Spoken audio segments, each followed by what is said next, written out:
કરવી છે આજે ટાટા મોટર્સની તો જુઓ શેર લગભગ આજના દિવસે 8% જેટલો ઘટી ગયો છે અને આ ઘટાડો કેમ આવ્યો છે એની વિગત લઈએ સહયોગી શ્રદ્ધા પરસાણીયા પાસેથી। જી શ્રદ્ધા, જણાવો ટાટા મોટર્સમાં આટલા મોટા ઘટાડાના શું કારણો છે ખાસ?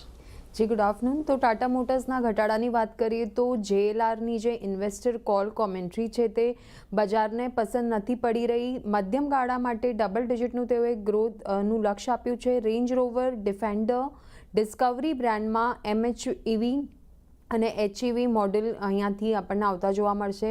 કંપનીનું ખાસ કરીને નોર્થ અમેરિકા પર તેઓ ફોકસ વધારવા જઈ રહ્યા છે અહીંયાથી, અને US કારોબારની જે સાઇઝ છે ત્યાં હાલના JLR સાઇઝની બરાબર કરવાની પણ તેઓની યોજના છે। ફ્યુચર ટેકનોલોજી વ્હીકલ પ્લેટફોર્મ પર FY29 સુધીમાં £18 બિલિયન રોકાણનું તેઓનું લક્ષ્ય અહીંયાથી બનતું દેખાઈ રહ્યું છે। અને JLR FY27 માટે જો પર્ટિક્યુલરલી આઉટલુકની વાત કરીએ તો FY27માં 13% આવક ગ્રોથનું અનુમાન તેઓએ આપ્યું છે।